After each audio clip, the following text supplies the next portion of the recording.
فذلكم الله ربكم الحق، فماذا بعد الحق إلا الضلال، فأنى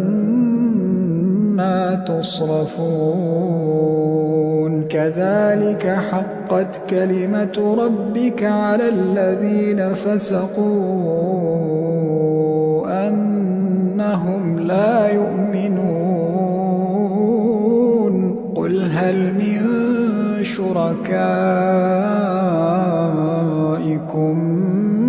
من يبدأ الخلق ثم يعيده، قل الله يبدأ الخلق ثم يعيده، فأنى